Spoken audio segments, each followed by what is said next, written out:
নমস্কার বন্ধুরা, আমি রিনা জলদে আপনাদের সবাইকে স্বাগত। আজকের আপনাদের সঙ্গে যে রেসিপি শেয়ার করব, মুড়িঘণ্ট, গোবিন্দভোগ চাল ও কাতলা মাছের মাথা দিয়ে একটা দারুণ স্বাদের রেসিপি। মুড়িঘণ্ট কম বেশি সবাই বানিয়ে থাকেন বাড়িতে, পুরনো দিনের রান্না। আমি কিভাবে বানিয়েছি রেসিপির ভিডিওটা দেখে নিন। আশা রাখছি ভিডিওটা দেখে আপনাদের ভালো লাগবে। ভিডিওটা দেখে ভালো লেগে থাকলে লাইক, কমেন্ট, শেয়ার করতে ভুলবেন না। নতুন বন্ধুদের সাবস্ক্রাইব করার জন্য অনুরোধ রইল। পুরাতন বন্ধুদের অনেক ধন্যবাদ পাশে থাকার জন্য। কিভাবে অল্প সময়ের মধ্যে দারুণ সুস্বাদু রেসিপি বানিয়ে নিতে পারবেন, এইভাবে মুড়িঘণ্ট বানিয়ে নিন, স্বাদ হয় অসাধারণ। রেসিপির ভিডিওটা দেখে নিন। মুড়িঘণ্ট বানানোর জন্য আমি একটা কাতলা মাছের মাথা নিয়ে নিয়েছি, ছোট টুকরো করে কেটে নিয়েছি, ভালো করে ধুয়ে পরিষ্কার করে নুন ও হলুদ মাখিয়ে নেব। মাছের মাথাগুলোতে নুন আর হলুদ ভালো করে মাখিয়ে নেব।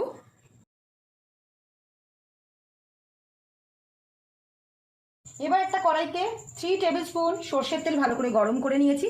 প্রথমে মাছের মাথাগুলো ভেজে নেব।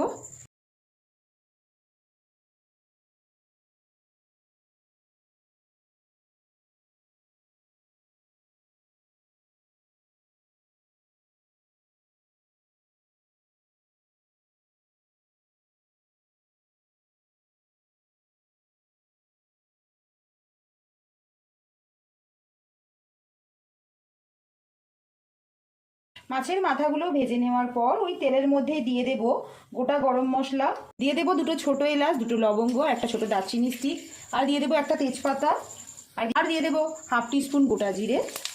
এবার দিয়ে দেবো কুচানো পেঁয়াজ, 2টো মিডিয়াম সাইজের পেঁয়াজকে স্লাইস করে কেটে নিয়েছি। পেঁয়াজটা দিয়ে প্রথমে পেঁয়াজটা ভেজে নেব।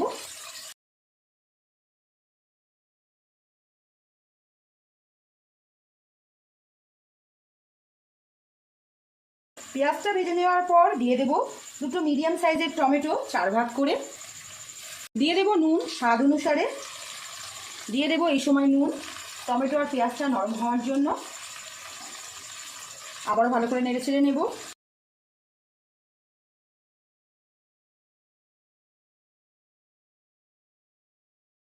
পেঁয়াজ আর টমেটোটা একটু নরম হয়ে যাওয়ার পর দিয়ে দেবো আদা রসুনের পেস্ট 1 টেবিল স্পুন। আদা রসুনের পেস্টটা দিয়ে ভালো করে কষিয়ে নেব।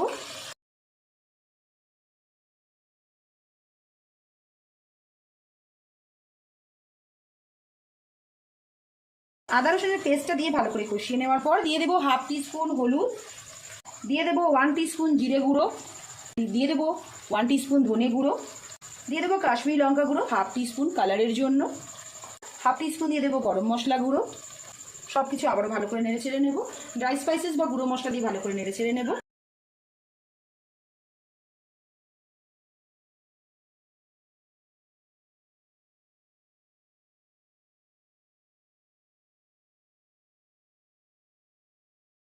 ড্রাই স্পাইসেস বা গুঁড়ো মশলা দিয়ে ভালো করে কষিয়ে নেওয়ার পর দিয়ে দেবো গোবিন্দভোগ চাল। এখানে 100 গ্রাম গোবিন্দভোগ চালটা ভালো করে ধুয়ে 30 মিনিট ভিজিয়ে রেখেছিলাম। এবার জলটা ছেঁকে নিয়ে চালটা দিয়ে দিতে হবে। ভিজিয়ে রাখা গোবিন্দভোগ চালটা দিয়ে মশলার সঙ্গে ভালো করে কষিয়ে নেব।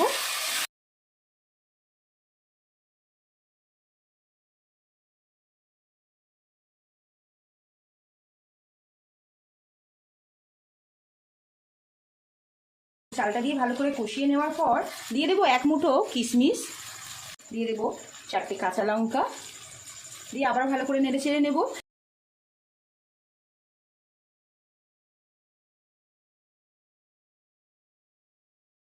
দিয়ে দেবো সামান্য চিনি টেস্টের ব্যালেন্সের জন্য। চিনিটা দিয়ে ভালো করে নেড়ে ছেড়ে নেব।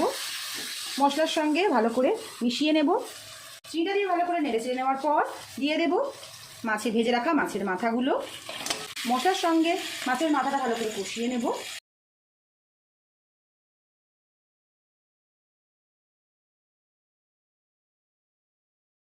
মাছের মাথাগুলো মশলার সঙ্গে ভালো করে কষিয়ে নিয়েছি।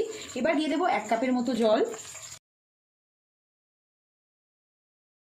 ভালো করে নেড়ে ছেড়ে নেব।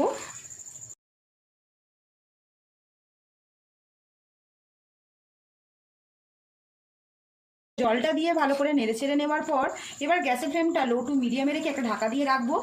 গোবিন্দভোগ চালটা আর মাছের মাথা সবকিছু সুসেদ্ধ হওয়ার জন্য।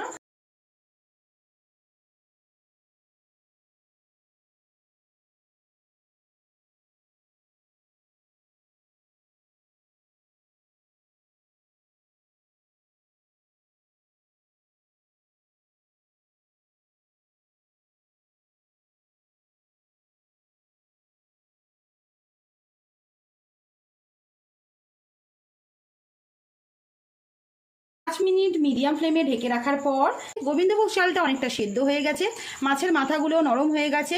এবার খুন্তি বা স্প্যাচুলার সাহায্যে এইভাবে স্ম্যাশ করে নিতে হবে, এইভাবে ভেঙে নিতে হবে মাছের মাথাগুলোকে।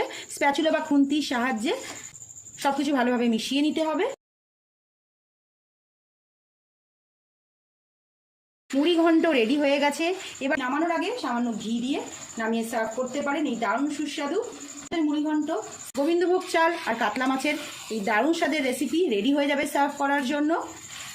এবার ফ্লেমটা লোতে রেখে একটা ঢাকা দিয়ে রাখবো 3 মিনিট, তারপর সার্ভ করার জন্য রেডি হয়ে যাবে।